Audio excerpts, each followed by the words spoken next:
next we'll hear from Sally Pett, the HR lead of Columbia Road. And what they have done is put in really fantastic efforts to create a unique culture that, for example, supports fairness and more distributed decision making. And yeah, I'll hand it over to Sally to share about the peer-to-peer evaluations, salary fairness with 360 feedback, something that can improve, for example, the competence and individual engagement part in the ELPV framework. Thank you, Jose. If we can go to the next slide, it'll just give a bit of an overview on what we are actually doing at Columbia Road. As Jose said, my name is Sally Pett. I've worked at Columbia Road for almost 5 years now. And we are a Nordic digital commerce consultancy. And what that actually means is we help companies sell better. So it can be from building seamless digital solutions to running concrete growth activities. So we are a very, I would say, number-oriented organization with a community-led approach. And maybe if we go to the next slide, I'm going to share a little bit more about us so that you know who we are and how we operate. Out of those 5 years, it's been already 8 years that Columbia Road has existed, and I've been able to help a lot of employees to onboard. I know our people, we're around 150 now, and we've already helped more than 250 clients in over 20 industries internationally. So we have quite a good understanding of also what our clients are looking for. And we're a group of software developers, marketing technologists, designers, strategists. I think we are also very good at kind of being what the client needs us to be. So we don't have very strict job descriptions, or we don't have a very strict hierarchy either, which you're going to hear more about in a few minutes. But maybe just to kind of highlight our Nordic roots, but we have a very international reach. We're currently most active in Finland and Sweden, but also through our affiliate company Futurize operate in Germany and other countries as well. And we aim to be a unique full-service partner, so we can help with the day-to-day and also long-term impact implementation. So from, I would say, a large variety of different needs that our clients have.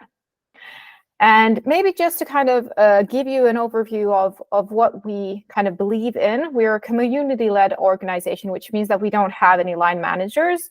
And this, of course, causes quite a lot of I would say headaches also for solution providers such as Teamspective, but we have found a way to operate in the Teamspective world in a way that suits our needs. And if we go to the next slide, I'm going to talk to you about the peer-to-peer evaluations and salary fairness process. So salary fairness process is one of our kind of core processes as an organization. We come together biannually to look at our roadie salaries and assess their fairness in relation to others, and also looking at the market. So overall, it's a HR run process, but we have a high level of employee engagement. So we have what we call HR task forces participating in these salary fairness discussions. And we have grown since this process was implemented. So we wanted to kind of look at it and see if we could help kind of scale the process when introducing also digital solutions. So we had an aim of increasing transparency. One of our core values is transparency in addition to trust. And we wanted to make sure that we're actually able to create transparency towards the process and also the decision-making, which is a community-led decision-making process. So overall, when different people come into the discussions, they might have a point of view, but we make decisions together, not based on an individual, but like the organization as a whole. Throughout this process, we had been collecting a lot of feedback. We didn't have an effective way of sharing it, so we wanted to find a solution for that. And I think that came across when we talked to Teamspective.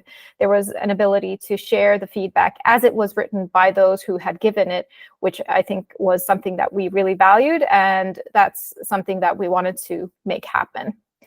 And as we are a low hierarchy and a community-led organization, we also believe in a high level of autonomy. So the process also enables people to request evaluations for themselves, not only by a line manager or HR, but in the moment, I think the person knows best when to ask feedback for themselves, that's something we wanted to enable and are currently enabling for peers, but hopefully for clients as well in the very near future. But this is overall like what we were looking at when we were working together with Teamspective to create a customized solution for us. And if you go to the next slide, I can share a little bit on the results. So we have already seen improvement in the scalability and the effectiveness of the salary fairness process. It is a very large investment from our organization to work with these matters on a biannual basis. There's a lot of people involved due to the decision-making model being kind of community-led. So we wanted to also make sure that we're able to keep it in the future when we grow.